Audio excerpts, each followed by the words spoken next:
Now, we're joined by Brendan O'Callaghan. Brendan is a clairvoyant, spiritual healer and teacher, author of the book Modern Medicine Man, which we actually have here, and believes our dreams are there for a purpose. And we're also joined today by Dermot O'Hara, who is also a spiritual healer and who uses dream analysis as part of his therapy. Can you see the book there? Yeah, that's the book there? Oh, sorry, there it is there. Terribly sorry. There it is now. Sorry. Lads, you're welcome. Dreams have been coming in hot, furious and fast. We want to discuss, just to see what sort of things we can make of any of these. There's one there now, Joan from Kilrush.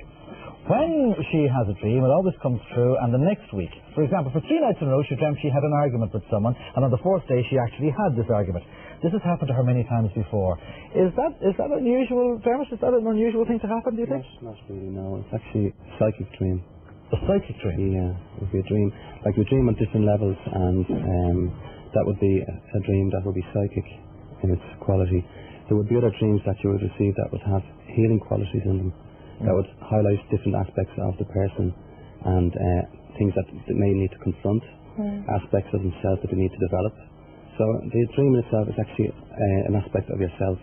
When you're talking about healing dreams, if you dreamt, for instance, that somebody was sick, are you worrying about somebody else that is sick, or are you worrying about yourself? Well, it would depend. If the dream, say, presented to you, say, a male in the dream, sick male, standing to one particular side of you, it could be an aspect of yourself to do with being assertive and setting your boundaries, developing the male qualities of yourself. So if it was on the other side, being female and not being well, it maybe it would be to do with dealing with... Would the people who aren't assertive in reality sometimes dream about being assertive in dreams?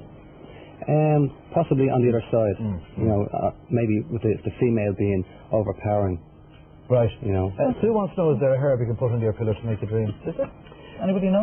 Well, there's easier ways of doing that. You can go out, you can get herbs, you can take different potions, you can eat cheese. But there is... eat cheese, of course. But so there is a herb. You can there is a herb, which is not a problem. All right. The main thing is to be able to get access to that state of consciousness.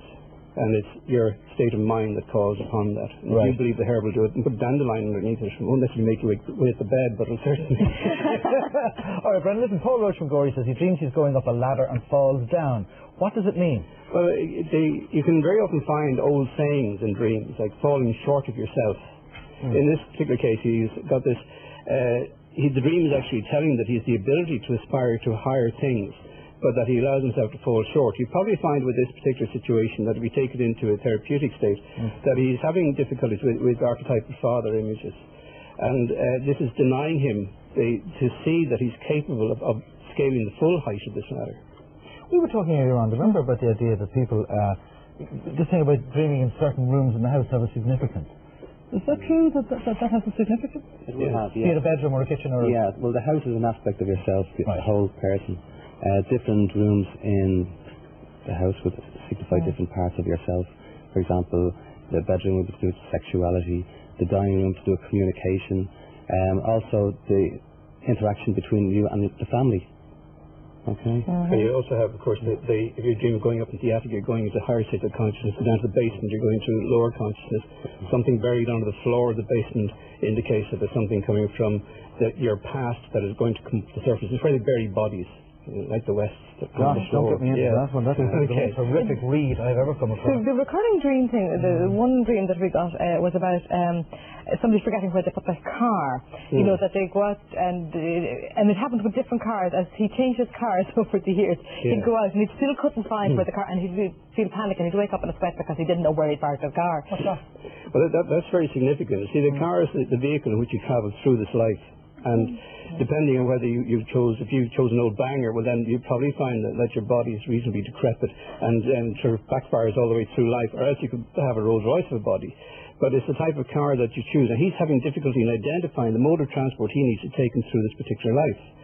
And it's very significant that he has the keys, so he has the means of accessing this. He has the key for the car. He only needs the car to go with it. And the dream is telling that if he bears in mind that he's looking for the car, then perhaps he can find it. Because dreams aren't laughing at you things. They are to tell you that with its realizations you can actually progress and make the necessary change in your life. But certainly he needs to look at his car. Right. Anne from Dundalk was on, Dermot. Her uncle died in a car accident a year ago, and about a month before that she dreamt the whole accident exactly as it happened. The exact location, the circumstances of the accident, etc. She's still very upset over this and can't get over any comment. She was very close. she says, to her uncle. Is this back to the clairvoyancy again? Well, it is similar, yeah. It's like, for example, you think of somebody and the next thing they phone you. Right. Or you're thinking of somebody and you Some meet. people will say that's coincidence, don't they? Well, there's no such thing really as a There's no coincidence. such thing as coincidence. It's more or less a case of, synchronicity. Yeah. You know. Coincidence is not. Would either of you? But see, coincidence is a way of applying Explaining it. logic to a situation, saying, oh, it's just a coincidence. But then, like, for example, you dream about something that happened to you today or yesterday. You redream it that night. And the people turn around and say, that's coincidence. But it's not. It's using the tools of the symbols of the day to apply to the situation you need to address at night. You can actually look, and there's a song called Life is But a Dream. So you can actually look at life in the symbolic way as well. What happened to you on the way to work this morning? You turn around and say, I dreamt I was on my way to work this morning, this happened. You can put in all the dream symbols and begin to get more benefit from everydayness. And we all dream, is this true? We all dream, even though we can't remember it. We all actually dream. That's right. Well, that's scientifically proven again. And it's interesting that even the child runs through its day's events and can actually flatline in its dream state, and which is an interesting thing. But it's programming its own mind for the events that is about to happen. What's the significance? Kay says, I'm always dreaming that I'm swimming in the water. What's the significance? Swimming mean anything in particular? Well, water is spirituality. Spirituality. Because swimming is a spiritual pursuit. So does the suggestion that presumably she's saying float? So does that mean that she's all right? I suppose is a real question. Well, it's a very healing dream as much as she's... A healing? Yeah, well, we should be connected with her higher self. Right. She's connected with the spiritual aspects of herself in her life at the moment. Going with the flow. Going with the flow. That's nice one. Yeah. Well, these are the expressions, as you say. Mary from Kilkenny rang, and this is, maybe I shouldn't reveal part of myself, but it's similar to one I had once. I'm always dreaming about walking towards the bridge, taking off and floating over the water. What's the significance of that? No, I flew. What's the significance? Is water again? Okay, water is the spiritual path in life. So if you come to a river, by the transition of that path, in other words, you pass over the bridge, you take yourself into the next phase of your life, the next experiences of life. And it would be of a spiritual nature. You find people, for example, might have a dream like that and change their job or change their partner or change their whole way of life into another way. And the thing about this particular dream is that she dreams she's walking towards the bridge. She hasn't actually achieved that state yet. And it's to tell her that it's okay when she gets to it. She doesn't actually have to have a physical experience of crossing the bridge, to understand, or to even see herself as working on a physically conscious level, because when she allows herself to aspire, she can actually float over it, and she can then come from a higher level of consciousness, encounter all the new aspects in life. What about nightmares? Nightmares. Is that from too much cheese, is it? No? Well, altered states again. No, actually, it's nightmares are usually when something comes to you that you run away from. So it's a fear. It's a worry. Is it caused by worry and anxiety? Well, it would be fear. Some aspect of the person that's dreaming this dream would be unable to confront something, possibly in their everyday life, and they've carried it with them right through. And the fact of the matter is, the more they fear it, the more powerful the nightmare becomes.